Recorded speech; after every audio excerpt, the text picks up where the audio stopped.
یہ آپ سورہ جمعہ میں سنیں گے، اہل بیت اطہار کے زمانے سے یہ آیت چلتی آ رہی، آپ سنتے ہیں یا ایھا الذین آمنوا اذا نودی للصلاۃ من یوم الجمعۃ فاسعوا الی ذکر اللہ وذروا البیع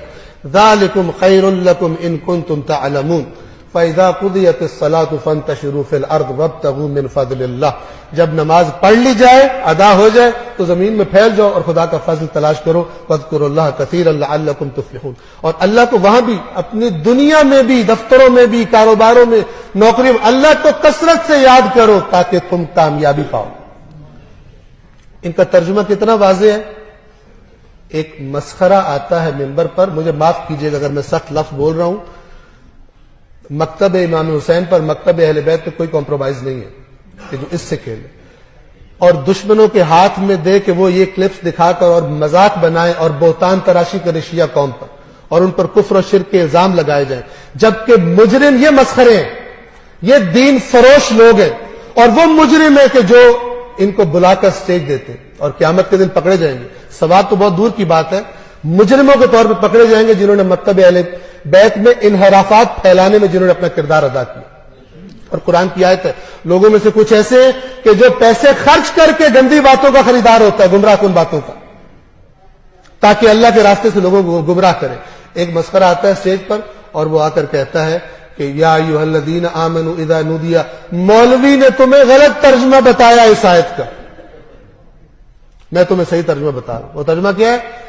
کہ جس جمعے کو امام زمانہ ظہور کریں گے، اس یہ میں غلط کہہ رہا ہوں، کوئی اس پہ داد نہ مجھے دے دے، ہر جگہ یہ حادثہ میرے ساتھ ہو جاتا ہے، میں غلط بات بتا رہا ہوں تو غلط بات پر بھی لوگ داد دے دیتے ہیں۔ یہ جو میں بات بتا رہا ہوں یہ جھوٹ ہے، یہ تحریف قرآن ہے، اس میں کوئی داد نہ دے۔ یا ایھا الذین آمنوا کہتا ہے وہ جھوٹا، وہ کہتا ہے کہ، اور یہ کلپ بھی وائرل ہے، اے ایمان والو جب جمعے کے دن جب امام زمانہ ظہور کریں گے، یہ آیت اس جمعے کے بارے میں ہے، یہ جمعے کی نماز کے بارے میں نہیں ہے، یعنی جمعے کی نماز ہی نہ پڑھو۔ جب جمعے کے دن ظہور کے وقت تمہیں ندا دی جائے تو اپنے امام کی طرف دوڑ پڑو، وذروا البیع، آج تک اس کا ترجمہ یہ تھا کہ خرید و فروخت ترک کر دو۔ یہ صاحب فرماتے ہیں کہ اگر کسی اور کی بیعت کی ہوئی ہے وہ بیعت توڑ دو، اس بیع کو، تجارت کو بیعت بنا دیا۔ تم نے کسی کی بھی بیعت کی ہوئی ہے، کوئی حلف اٹھایا ہوا ہے، اس کو توڑ دو، امام زمانہ کی بیعت کرو، ذالکم خیر لکم ان کنتم تعلمون۔ اس قدر واضح قرآن کی تحریف، وہی جو یہودی علماء قرآن نے شدید مذمت کی کہ یہ اپنی زبانوں کو ٹیڑھا میڑھا کر کے پھیرتے ہیں تاکہ آپ سمجھو کہ اللہ کی کتاب میں یہ لکھا ہے، حالانکہ یہ اللہ کی کتاب میں نہیں ہے، اور یہ خدا پر جھوٹ باندھتے ہیں جبکہ اس بات کو جانتے بھی ہیں۔ یاد رکھیے اگر بچنا چاہتے ہیں اس فتنے سے، کفر اور شرک کے، خدا را اللہ کی کتاب کو پڑھیے، خدا را اللہ کی کتاب کو پڑھیے، خدا را اللہ کی کتاب کو پڑھیے۔ میں جا کے پوچھا کرتا ہوں، جہاں بھی جاؤں سوال کیا کرتا ہوں، باتیں اور بھی تھی لیکن میں ابھی کر نہیں پاؤں گا، معذرت چاہتا ہوں، ایک آدھا منٹ اوپر ہو جائے گا۔ یاد رکھیے یہ آپ سب سے سوال ہے، یہ آپ سب سے سوال ہے، میں اپنے گریبان میں، آپ اپنے گریبانوں میں جھانکیے۔ میں کہا کرتا ہوں، ایک مثال دیا کرتا ہوں، اگر کوئی آپ کا نان مسلم، غیر مسلم دوست بنے اور کہے میں اسلام سے دلچسپی پیدا ہو گئی ہے میرے دل میں اور میں اسلام کو پڑھنا چاہتا ہوں، مجھے کوئی کتاب دو اسلام کو سمجھنے کے لیے، لیکن کتاب ایسی ہو کہ جس کو ہر فرقہ مانتا ہو، کیونکہ مجھے پتا چلا ہے کہ تم لوگ مسلمان فرقوں میں بیٹھے ہو، کتاب ایسی دو کہ جس کو ہر فرقہ مانتا ہو۔ آپ کون سی کتاب دیں گے؟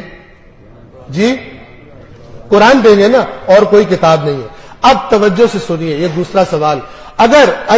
وہ آپ سے پلٹ کر یہ سوال کرے کہ اسلام کو سمجھنے کے لیے جو کتاب تم نے مجھے دی ہے، تم نے بھی اسی کتاب کو پڑھ کر اسلام کو سمجھا ہے یا نہیں، آپ کیا جواب دیں گے؟ بڑے کم ایسے مرد پیدا ہوں گے جو کہ میں نے اپنا دین قرآن پڑھ کے سیکھا۔ یہ بہت بڑا ظلم ہے، یہ بہت بڑا ظلم ہے جس کی شکایت رسول اللہ قیامت کے دن کریں گے، میری امت نے قرآن چھوڑ دیا تھا۔